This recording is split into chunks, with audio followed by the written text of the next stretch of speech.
Olá pessoal, bem-vindos à Garagem de Baguete, obrigado por estarem aqui no canal. Alguns subscritores pediram para eu falar mais sobre soldadura e mostrar também como soldar.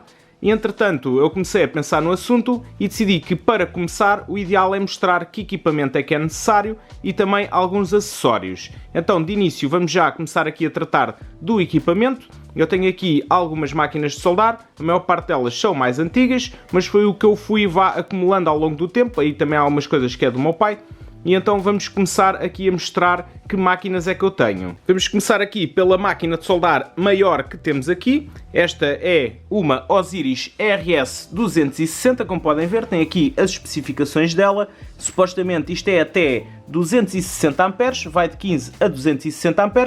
Depois tem aqui a limitação de utilização, coeficiente de utilização, ou seja, se utilizarmos a 160 A, podemos usar a máquina sempre seguida, não é preciso parar. Se utilizarmos a 200 A, só conseguimos 75, ou seja, em cada 10 minutos vamos ter de parar 2 minutos e meio, e se for ali a 260 A, é só um coeficiente de 55%, portanto em cada 10 minutos temos de parar à volta de 5. Portanto, isto depois tem aí um sensor térmico que detecta se o transformador está a aquecer ou não, porque esta máquina é transformador, tal como outras que eu tenho aqui para vos mostrar, e tem aqui a dizer que é silício, isto é o símbolo dos diodos. Basicamente isto tem uns diodos gigantescos lá dentro. Eu depois vou fazer para cada máquina um vídeo mais dedicado. Então a história desta máquina começou, eu vi o anúncio dela no LX, ela estava relativamente barata para o que era. Isto é uma máquina bastante antiga, mas tem muito boa qualidade. Então isto depois vinha aqui com os adaptadores muito malucos, com os cabos muito grossos, que eu já vos mostro também, e não estava a funcionar também a 100%. Eu na altura não reparei, estive lá a experimentar. Isto tem um arco brutalíssimo, tem um arco muito bom.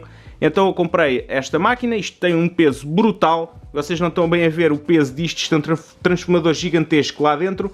Depois o ajuste é feito aqui por esta manivela, eu estive a experimentar.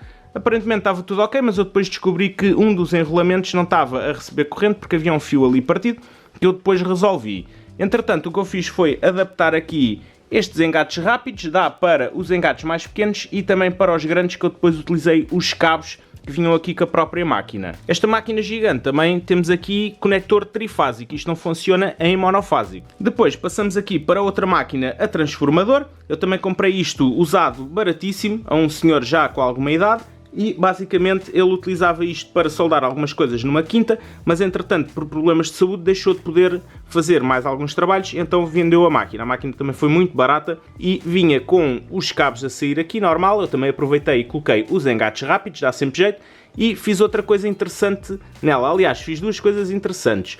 Uma delas, pronto, como eu disse, meti os engates, mas podem ver que tem aqui mais dois. Então o que é que eu fiz? Converti esta máquina de corrente alterna, ou seja, normalmente as máquinas de soldar mais baratas são de corrente alterna, a saída delas, e não de corrente contínua, ou seja, não tem polaridade. Podem colocar a pinça ou o porta-eletrodos ou o que é que seja em qualquer posição que vai dar no mesmo. Mas neste caso aqui, o que eu fiz internamente, eu depois também vou mostrar cada uma destas por dentro, o que eu fiz foi colocar lá uma ponte retificadora e um pequeno circuito para elevar a tensão em vazio, e temos também aqui saída em DC em vez de ser só em AC. A segunda coisa que eu fiz interessante também é porque, como podem ver, isto aqui dá para 230 volts, na realidade agora o que temos é 240 volts, inicialmente era 220, depois passou para 230, entretanto 240 volts. Então, aqui para este lado, queres ver que agora o botão em vídeo decidiu atrofiar? Olha aí, decidiu mesmo. Já voltámos aqui, pronto, isto depois tem aqui a outra posição que é 400 volts, antigamente era 380 e atualmente é 415. Porquê? Porque é bifásico, ou seja, isto está para ligar onde é trifásico, tem 3 fases, a gente usa 2 delas e em vez de ser os 240 volts vamos ter 415. Portanto, o que é que eu decidi fazer? Como isto por dentro internamente é um autotransformador, ou seja, é como se fosse tipo uma bobina de ignição, que é um dos terminais do primário está ligado a um dos terminais do secundário. Então o que é que acontece? Olhem bem aqui esta gambiarra. Pois é, tem aqui um disjuntor de 25 A, eu acho que houve uma live que disse que era 32, mas tem 25, e tem aqui uma tomada. Porque o que é que eu fiz?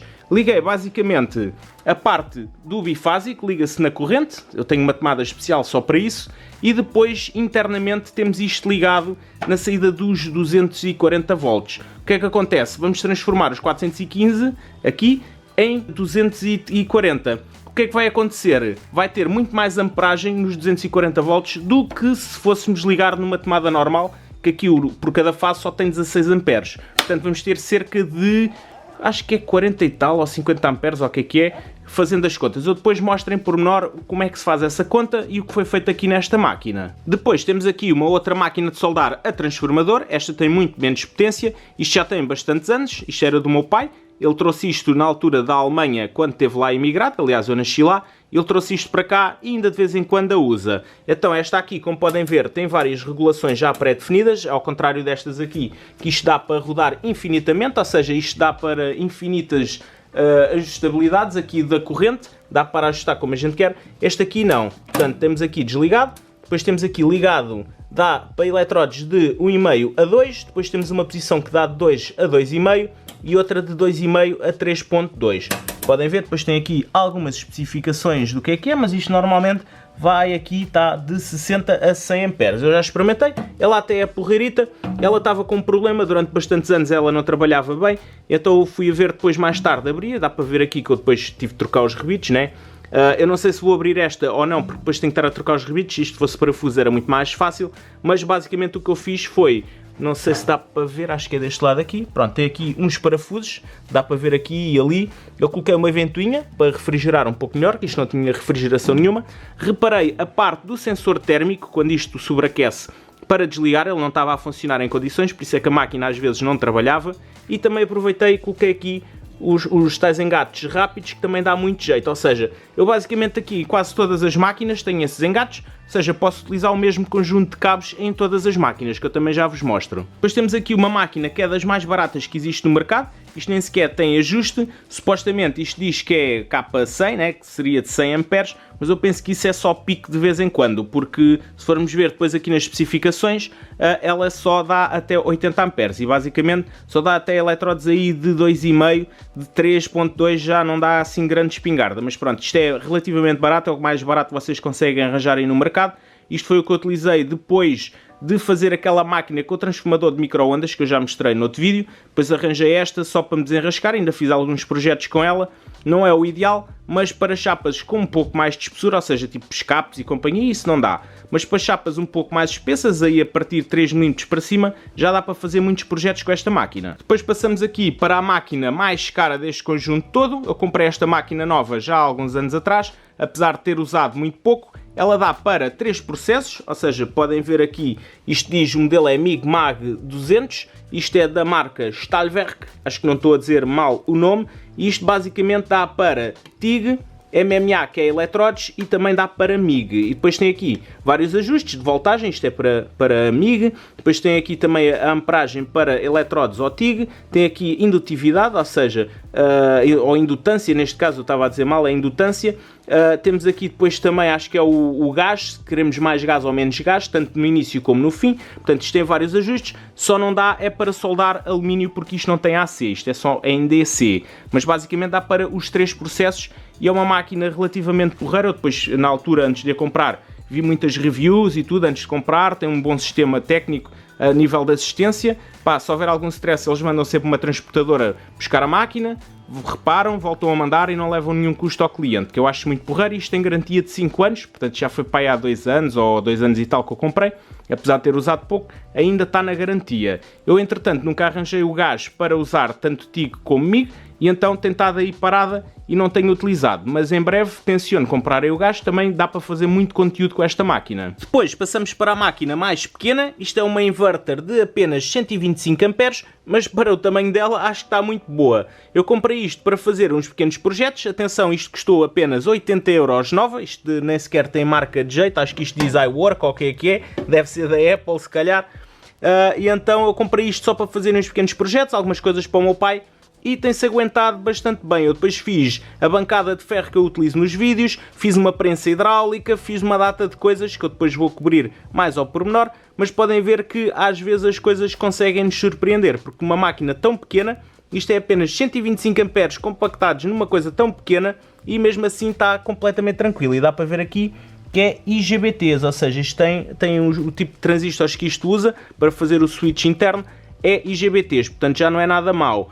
Eu fiquei muito surpreendido com esta máquina, nunca pensei que isto aguentasse a fazer a prensa Basicamente estava a queimar eletródes 3.2 sempre seguidos, sem sequer deixar a máquina descansar. Eu depois vou explicar como é que fiz, posso mostrar à prensa também.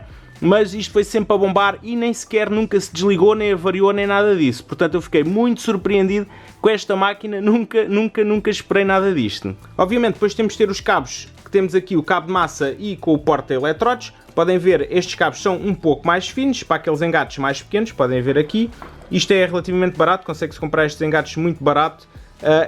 Esta garra de massa é porreira, tem bastante força e abre bastante. Também já tem uma data de anos e, como podem ver, ainda está aqui mais ou menos impecável. Aqui o porta-eletrodes eu já tive de trocar por outro, acho que este só dá até 150 amperes, ou o que é o que diz aqui. Também os cabos não aguentam muito mais que isso.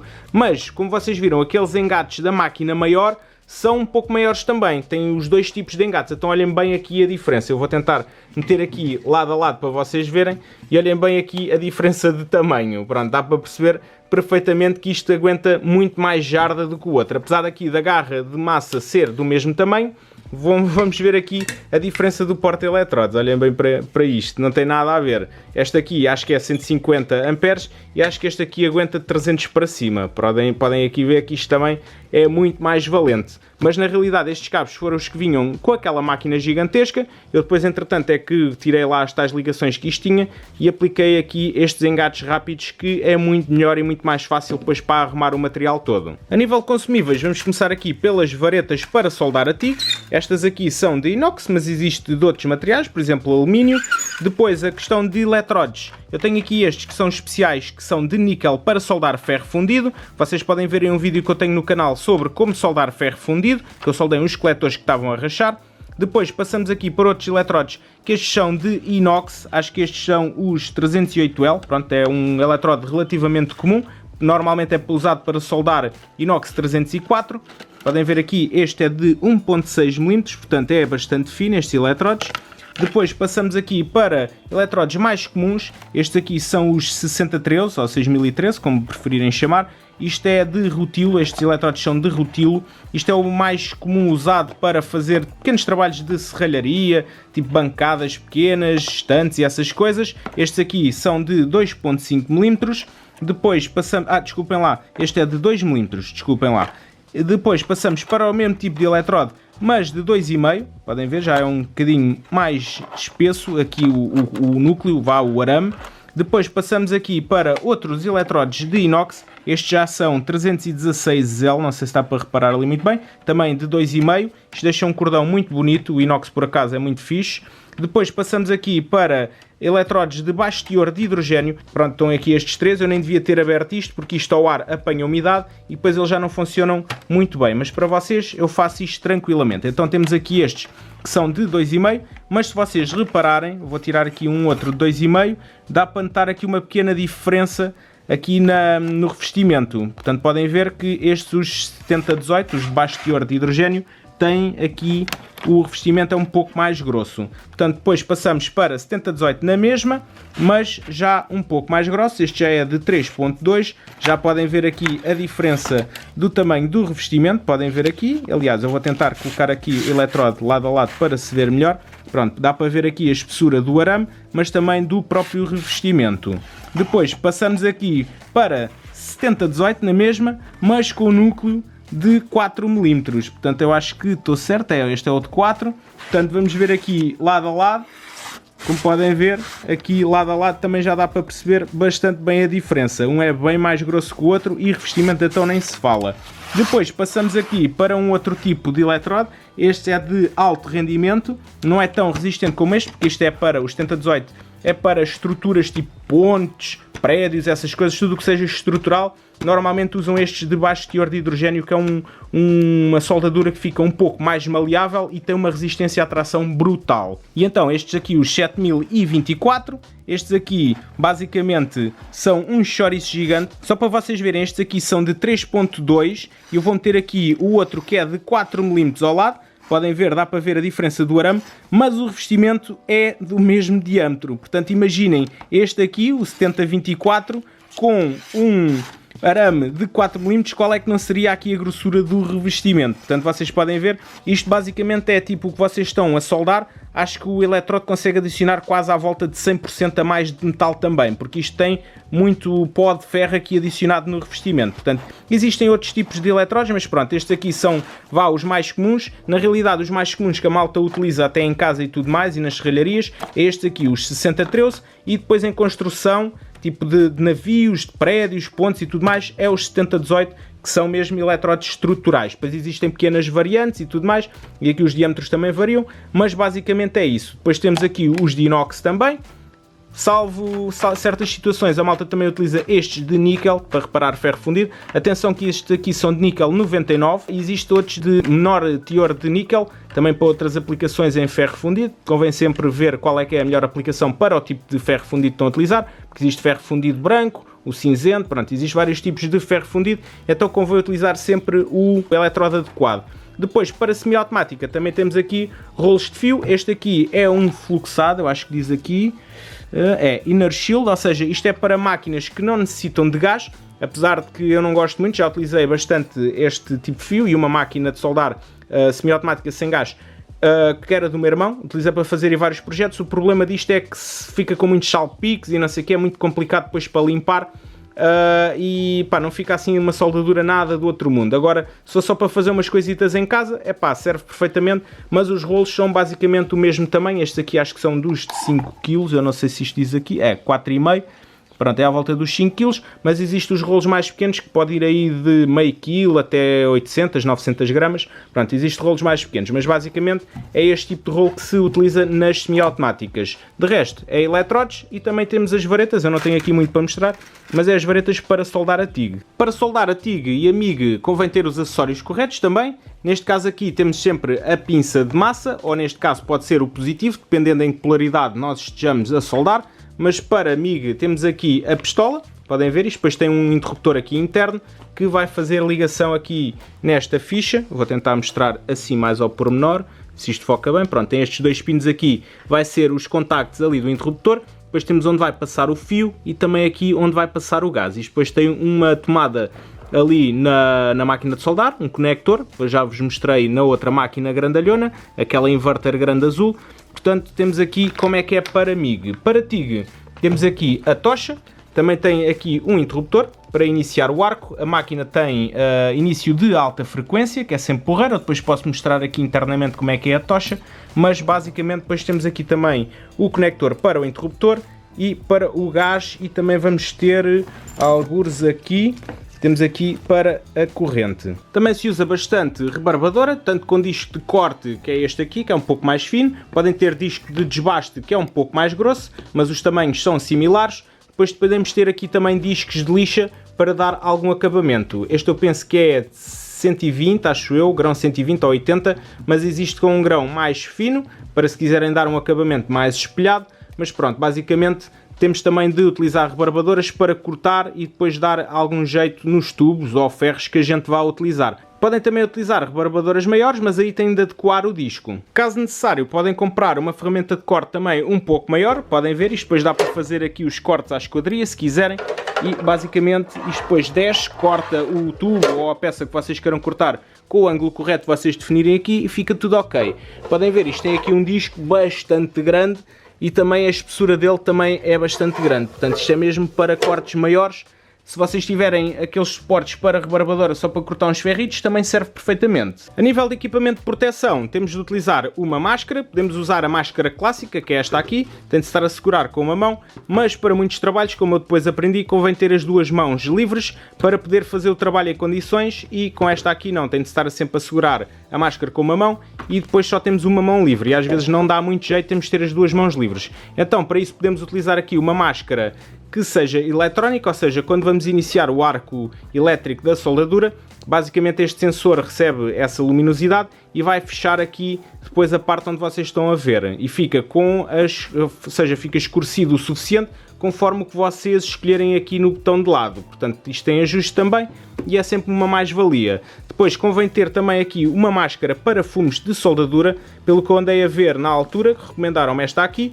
Isto tem um filtro da 3M que é o 2097, isto é o ideal para soldadura e convém ter aqui uma máscara que seja de meia cara, é o suficiente. Não podem usar assim com uma barba muito grande, senão depois não vai filtrar aqui à volta em condições, porque isto precisa de se colar basicamente à cara para vedar em condições. Mas isto é bastante bom e na realidade existe, acho que é o 2091 que é o normal e acho que este é o 2097 que é o que tem carvão ativo, sempre ajuda a tirar um pouco do cheiro. Mas estes filtros são bastante bons e isto serve para andar a rebarbar e depois para soldar. Convém também ter aqui alguns protetores auriculares, quando a malta estiver a usar rebarbadoras ou outras ferramentas que façam bastante barulho, ajuda a poupar bastante os ouvidos. Eu sempre usei disto e ainda tenho audição praticamente perfeita, não noto nenhuma diferença.